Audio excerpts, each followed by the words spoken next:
प्यारे भक्तों, आज सफला एकादशी है। आज के दिन भगवान अच्युत और भगवान विष्णु जी की पूजा की जाती है। ऐसा माना जाता है कि आज के दिन भगवान अच्युत और विष्णु जी की पूजा करने से सभी काम सफल हो जाते हैं, साथ ही भक्त की सभी मनोकामनाएं पूरी होती हैं। पौष माह की कृष्ण पक्ष की एकादशी को सफला एकादशी कहा जाता है। एक बार धर्मराज युधिष्ठिर भक्त वत्सल भगवान श्री कृष्ण से बोले, हे प्रभु, हम इस एकादशी का महत्व जानना चाहते हैं। तब भगवान श्री कृष्ण ने धर्मराज युधिष्ठिर से कहा, मैं तुम्हारे स्नेह के कारण कहता हूँ कि मैं जितना प्रसन्न एकादशी के दिन नारायण की पूजा से होता हूँ, उतना मैं किसी बड़े से बड़े यज्ञ से भी नहीं होता हूँ। इस एकादशी के देवता श्री नारायण हैं। जिस प्रकार नागों में शेषनाग, पक्षियों में गरुड़, सब ग्रहों में चंद्रमा, सभी यज्ञों में अश्वमेध यज्ञ, सभी देवताओं में विष्णु भगवान श्रेष्ठ हैं, उसी तरह सभी व्रतों में एकादशी व्रत श्रेष्ठ है। जो भी भक्त एकादशी के दिन विष्णु जी की पूजा करते हैं या विष्णु जी के मंत्रों का जाप या श्रवण करते हैं, वह मुझे अत्यंत प्रिय है। उनका जीवन में हमेशा सुखी व निरोगी रखता हूँ, भक्त की सभी मनोकामनाएं पूरी करता हूँ। प्यारे भक्तों, आइए भगवान अच्युत का यह चमत्कारी मंत्र कम से कम 108 बार सुन लेते हैं। लेकिन उससे पहले सभी भक्तों से एक छोटा सा निवेदन है। वीडियो पसंद आए तो दिल से एक लाइक करिएगा और इसी तरह के कल्याणकारी वीडियो आगे भी देखने के लिए हमारे चैनल मंत्र का ज्ञान को सब्सक्राइब करके कमेंट में जय श्री नारायण जरूर लिखें।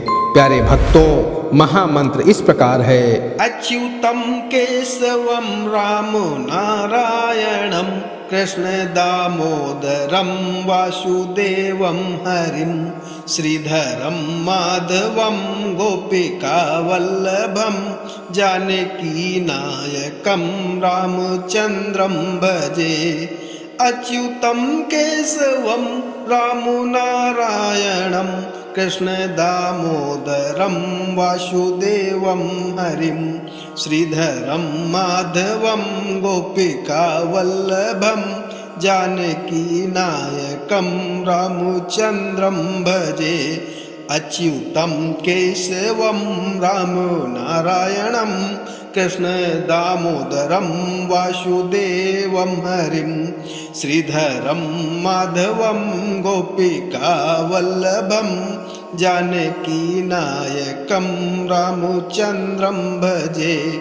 अच्युतम केशवम रामो नारायणम कृष्ण दामोदरम वासुदेवम हरिम श्रीधरम माधवम गोपिका वल्लभम जानकी नायकम रामचंद्रम भजे। अच्युतम केशवम रामो नारायणम कृष्ण दामोदरम वासुदेवम हरिम श्रीधरम माधवम गोपिका वल्लभम जानकी नायकम रामचंद्रम भजे। अच्युतम केशवम रामो नारायणम कृष्ण दामोदरम वासुदेवम हरिम श्रीधरम माधवम गोपिका वल्लभम जानकी नायकम रामचंद्रम भजे। अच्युतम केशवम रामो नारायणम कृष्ण दामोदरम वासुदेवम हरिम श्रीधरम माधवम गोपिका वल्लभम जानकी नायकम रामचंद्रम भजे। अच्युतम केशवम रामो नारायणम कृष्ण दामोदरम वासुदेवम हरिम श्रीधरम माधवम गोपिका वल्लभम जानकी नायकम रामचंद्रम भजे। अच्युतम केशवम रामो नारायणम कृष्ण दामोदरम वासुदेवम हरिम श्रीधरम माधवम गोपिका वल्लभम जानकीनायकं रामचन्द्रं भजे। अच्युतं केशवं रामनारायणं कृष्णदामोदरं वासुदेवं हरिं श्रीधरं माधवं गोपिकावल्लभं जानकीनायकं रामचन्द्रं भजे। अच्युतं केशवं रामनारायणं कृष्णदामोदरं वासुदेवं हरिं श्रीधरं माधवं गोपिकावल्लभं जानकीनायकं रामचन्द्रं भजे। अच्युतं केशवं रामनारायणं कृष्णदामोदरं वासुदेवं हरिं श्रीधरं माधवं गोपिकावल्लभं जानकीनायकं रामचन्द्रं भजे। अच्युतं केशवं रामनारायणं कृष्णदामोदरं वासुदेवं हरिं श्रीधरं माधवं गोपिकावल्लभं जानकीनायकं रामचन्द्रं भजे। अच्युतं केशवं रामनारायणं कृष्णदामोदरं वासुदेवं हरिं श्रीधरं माधवं गोपिकावल्लभं जानकीनायकं रामचन्द्रं भजे। अच्युतं केशवं रामनारायणं कृष्णदामोदरं वासुदेवं हरिं श्रीधरं माधवं गोपिकावल्लभं जानकीनायकं रामचन्द्रं भजे। अच्युतं केशवं रामनारायणं कृष्णदामोदरं वासुदेवं हरिं श्रीधरं माधवं गोपिकावल्लभं जानकीनायकं रामचन्द्रं भजे। अच्युतं केशवं रामनारायणं कृष्णदामोदरं वासुदेवं हरिं श्रीधरं माधवं गोपिकावल्लभं जानकीनायकं रामचन्द्रं भजे। अच्युतं केशवं रामनारायणं कृष्णदामोदरं वासुदेवं हरिं श्रीधरं माधवं गोपिकावल्लभं जानकीनायकं रामचन्द्रं भजे। अच्युतं केशवं रामनारायणं कृष्णदामोदरं वासुदेवं हरिं श्रीधरं माधवं गोपिकावल्लभं जानकीनायकं रामचन्द्रं भजे। अच्युतं केशवं रामनारायणं कृष्णदामोदरं वासुदेवं हरिं श्रीधरं माधवं गोपिकावल्लभं जानकीनायकं रामचन्द्रं भजे। अच्युतं केशवं रामनारायणं कृष्णदामोदरं वासुदेवं हरिं श्रीधरं माधवं गोपिकावल्लभं जानकीनायकं रामचन्द्रं भजे। अच्युतं केशवं रामनारायणं कृष्णदामोदरं वासुदेवं हरिं श्रीधरं माधवं गोपिकावल्लभं जानकीनायकं रामचन्द्रं भजे। अच्युतं केशवं रामनारायणं कृष्णदामोदरं वासुदेवं हरिं श्रीधरं माधवं गोपिकावल्लभं जानकीनायकं रामचन्द्रं भजे। अच्युतं केशवं रामनारायणं कृष्णदामोदरं वासुदेवं हरिं श्रीधरं माधवं गोपिकावल्लभं जानकीनायकं रामचन्द्रं भजे। अच्युतं केशवं रामनारायणं कृष्णदामोदरं वासुदेवं हरिं श्रीधरं माधवं गोपिकावल्लभं जानकीनायकं रामचन्द्रं भजे। अच्युतं केशवं रामनारायणं कृष्णदामोदरं वासुदेवं हरिं श्रीधरं माधवं गोपिकावल्लभं जानकीनायकं रामचन्द्रं भजे। अच्युतं केशवं रामनारायणं कृष्णदामोदरं वासुदेवं हरिं श्रीधरं माधवं गोपिकावल्लभं जानकीनायकं रामचन्द्रं भजे। अच्युतं केशवं रामनारायणं कृष्णदामोदरं वासुदेवं हरिं श्रीधरं माधवं गोपिकावल्लभं जानकीनायकं रामचन्द्रं भजे।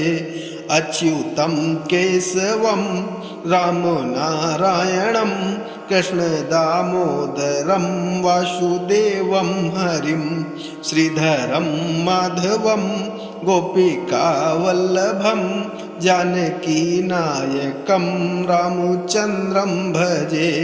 अच्युतं केशवं रामनारायणं कृष्णदामोदरं वासुदेवं हरिं श्रीधरं माधवं गोपिकावल्लभं जानकीनायकं रामचन्द्रं भजे।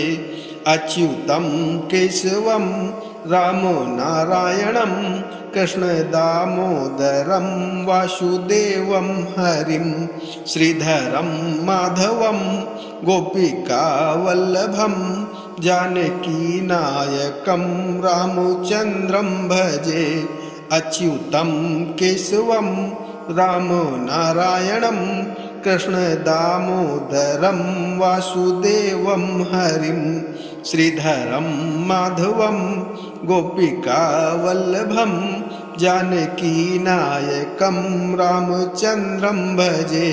अच्युतं केशवं रामनारायणं कृष्णदामोदरं वासुदेवं हरिं श्रीधरं माधवं गोपिकावल्लभं जानकीनायकं रामचन्द्रं भजे।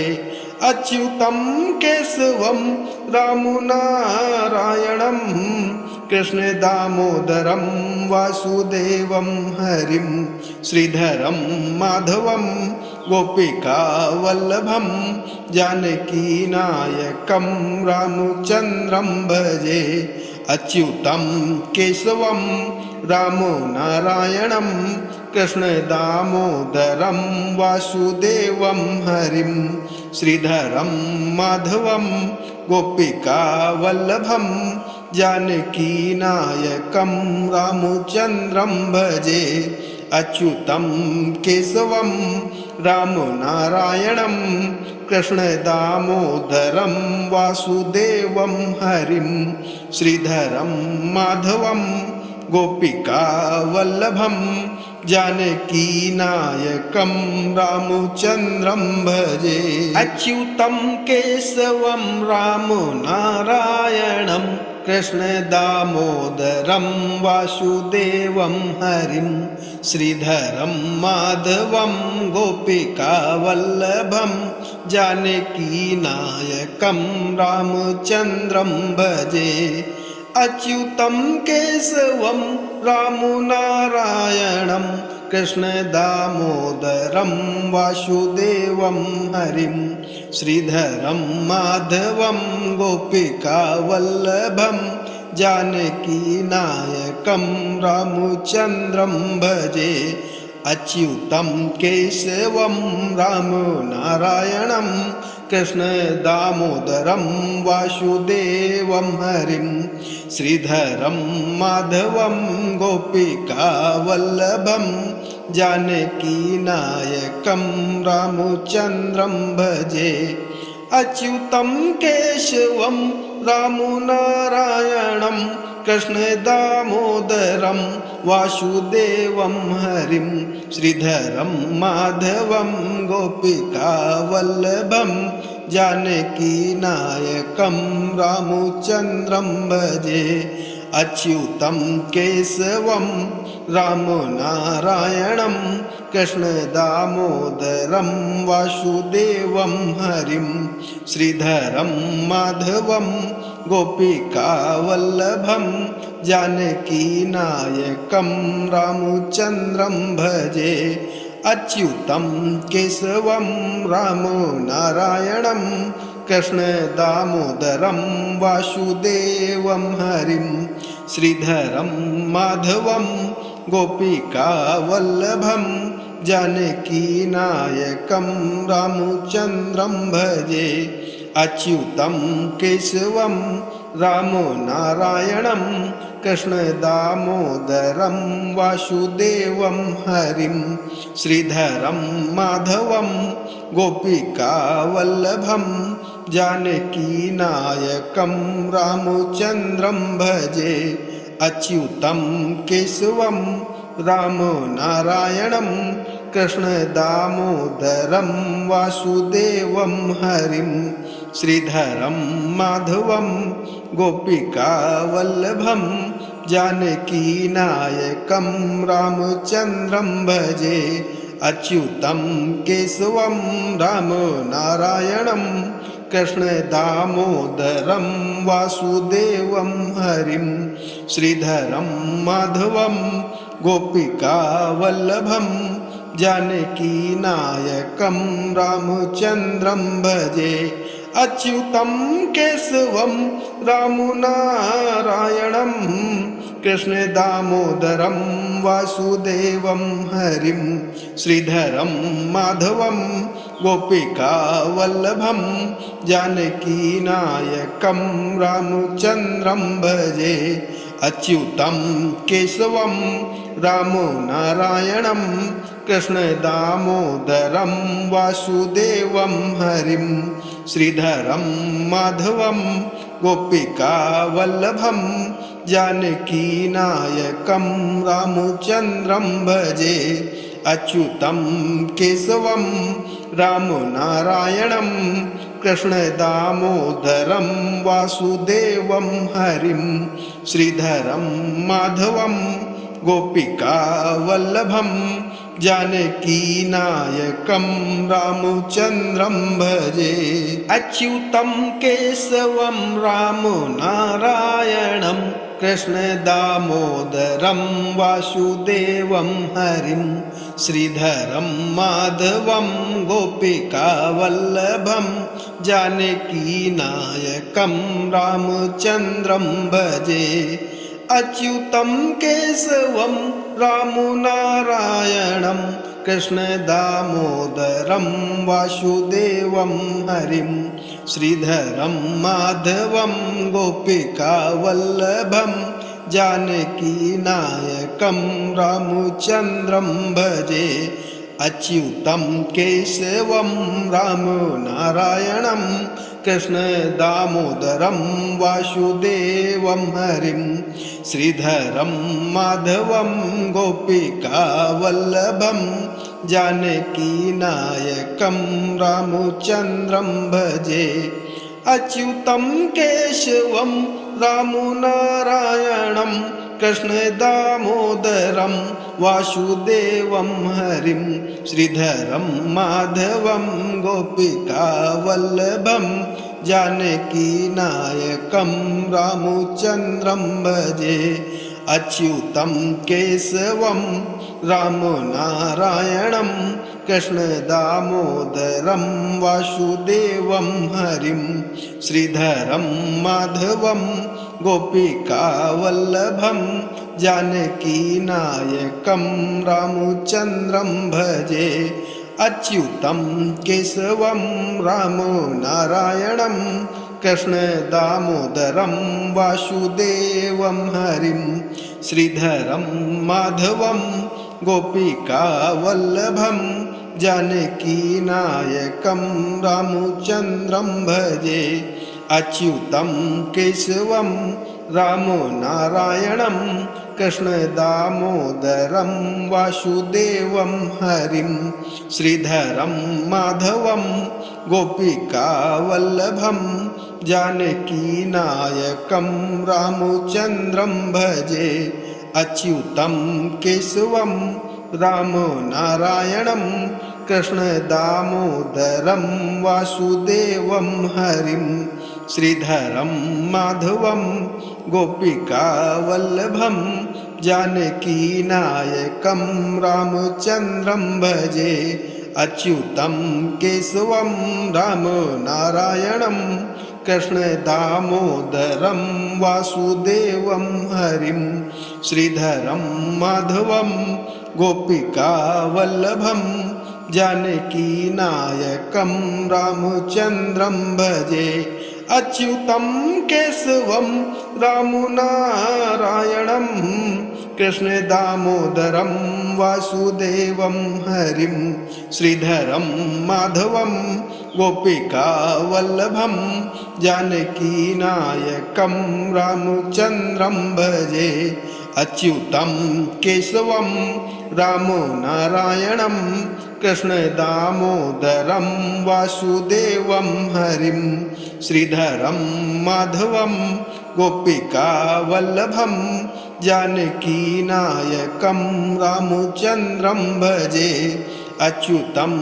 केशवं रामो नारायणं कृष्णदामोदरं वासुदेवं हरिं श्रीधरं माधवं गोपिकावल्लभं जानकीनायकं रामचन्द्रं भजे अच्युतं केशवं रामो नारायणं कृष्णदामोदरं वासुदेवं हरिं श्रीधरं माधवं गोपिकावल्लभं जानकीनायकं रामचन्द्रं भजे अच्युतं केशवं रामो नारायणं कृष्णदामोदरं वासुदेवं हरिं श्रीधरं माधवं गोपिकावल्लभं जानकीनायकं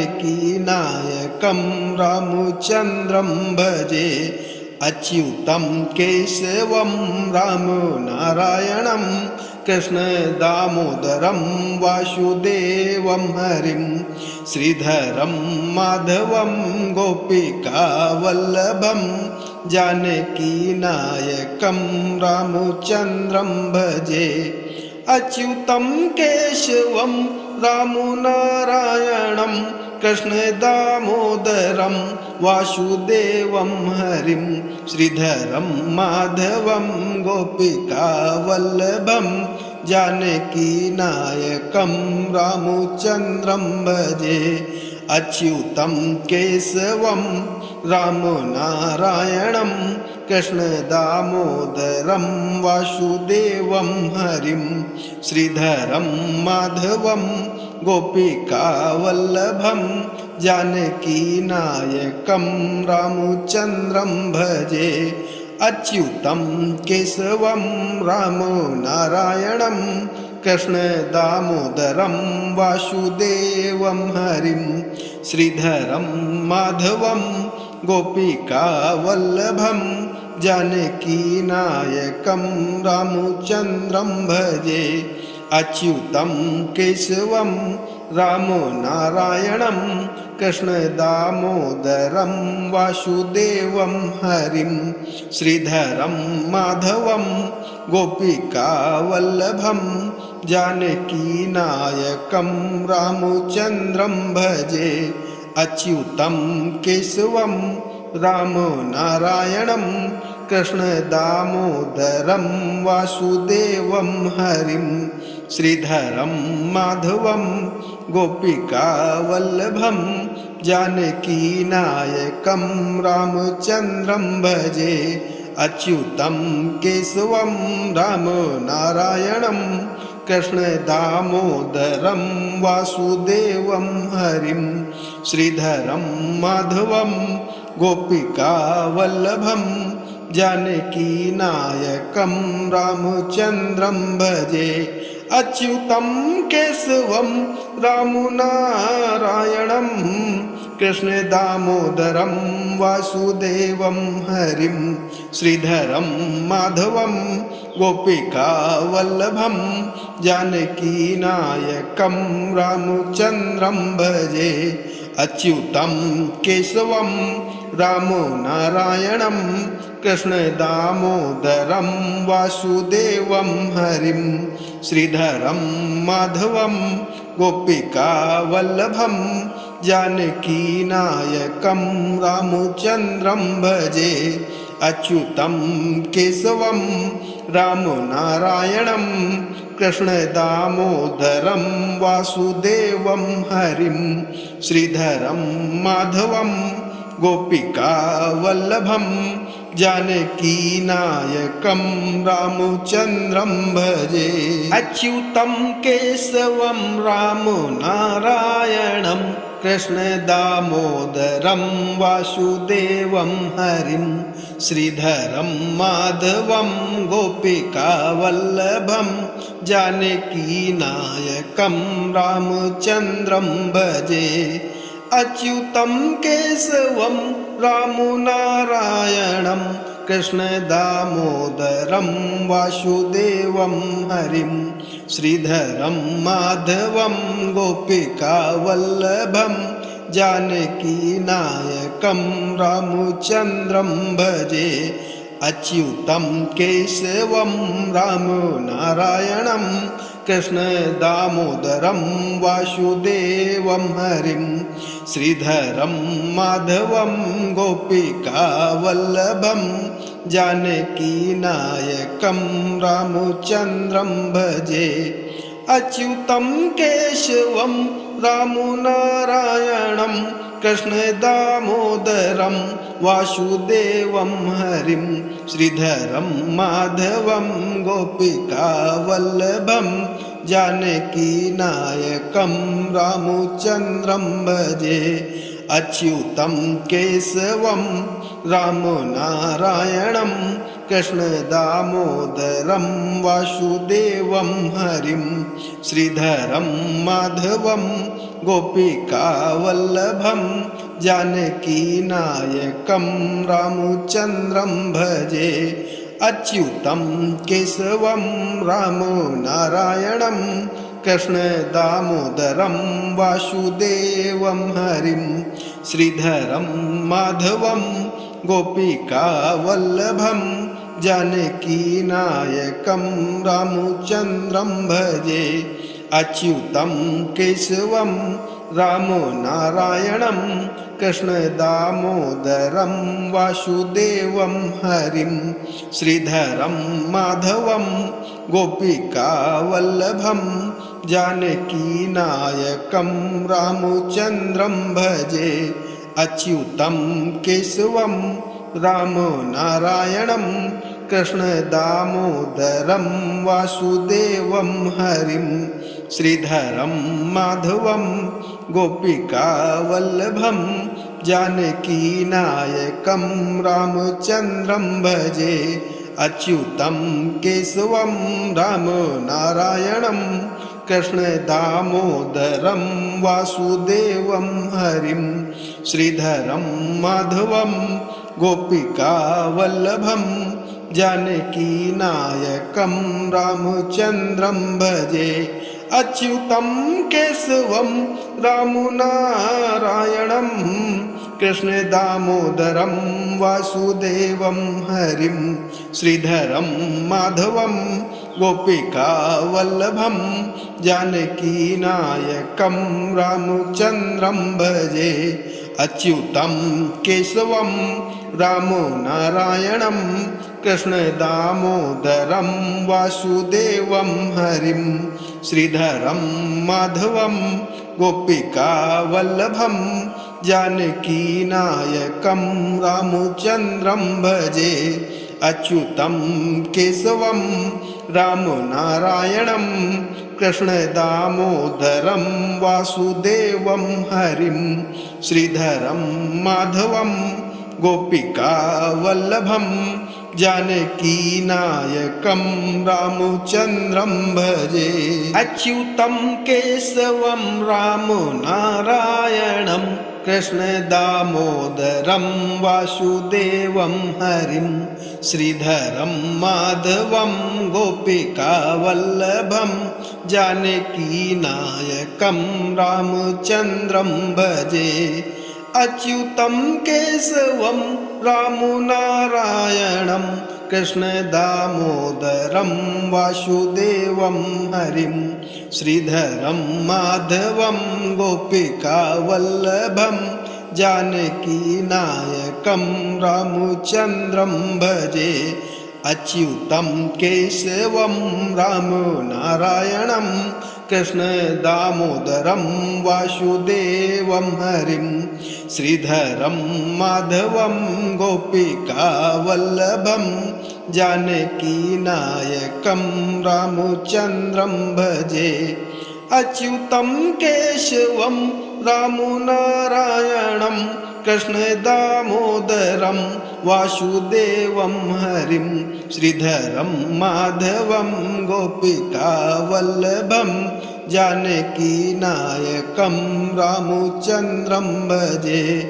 अच्युतं केशवं रामनारायणं कृष्णदामोदरं वासुदेवं हरिं श्रीधरं माधवं गोपिकावल्लभं जानकीनायकं रामचन्द्रं भजे।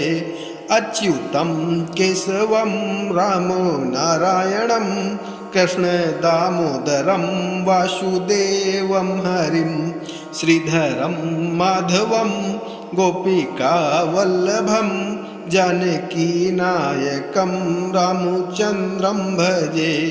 अच्युतं केशवं रामनारायणं कृष्णदामोदरं वासुदेवं हरिं श्रीधरं माधवं गोपिकावल्लभं जानकीनायकं रामचन्द्रं भजे।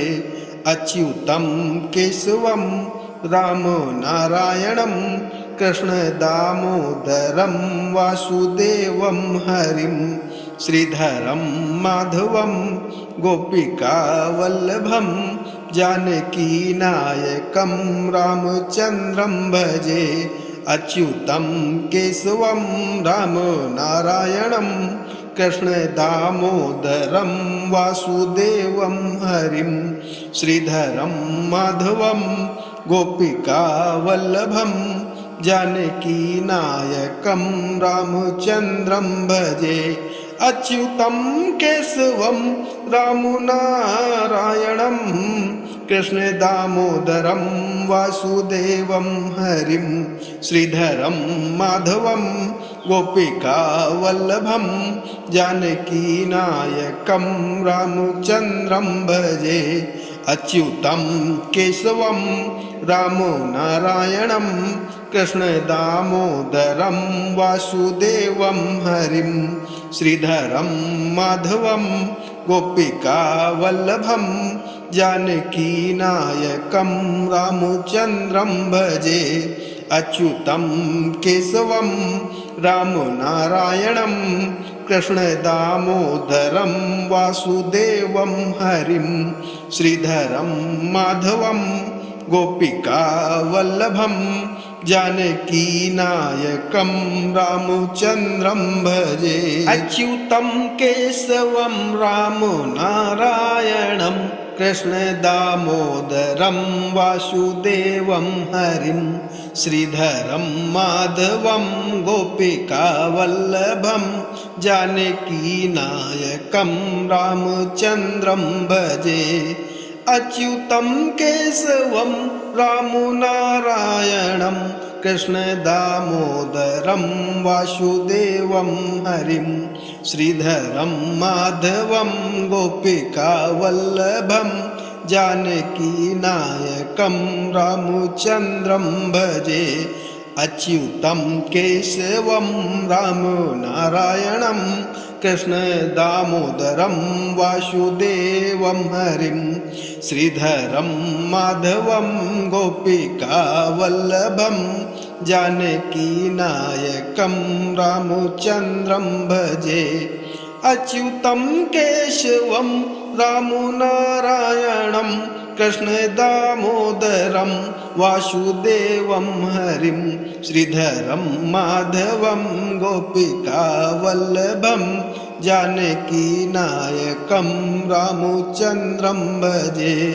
अच्युतं केशवं रामनारायणं कृष्णदामोदरं वासुदेवं हरिं श्रीधरं माधवं गोपिकावल्लभं जानकीनायकं रामचन्द्रं भजे अच्युतं केशवं रामनारायणं कृष्णदामोदरं वासुदेवं हरिं श्रीधरं माधवं गोपिकावल्लभं जानकीनायकं रामचन्द्रं भजे अच्युतं केशवं रामनारायणं कृष्णदामोदरं वासुदेवं हरिं श्रीधरं माधवं गोपिकावल्लभं जानकीनायकं रामचन्द्रं भजे अच्युतं केशवं रामनारायणं कृष्णदामोदरं वासुदेवं हरिं श्रीधरं माधवं गोपिकावल्लभं जानकीनायकं रामचन्द्रं भजे अच्युतं केशवं रामनारायणं कृष्णदामोदरं वासुदेवं हरिं श्रीधरं माधवं गोपिकावल्लभं जानकीनायकं रामचन्द्रं भजे अच्युतं केशवं रामनारायणं कृष्णदामोदरं वासुदेवं हरिं श्रीधरं माधवं गोपिकावल्लभं जानकीनायकं रामचन्द्रं भजे अच्युतं केशवं रामनारायणं कृष्णदामोदरं वासुदेवं हरिं श्रीधरं माधवं गोपिकावल्लभं जानकीनायकं रामचन्द्रं भजे अच्युतं केशवं रामनारायणं कृष्णदामोदरं वासुदेवं हरिं श्रीधरं माधवं गोपिकावल्लभं जानकीनायकं रामचन्द्रं भजे।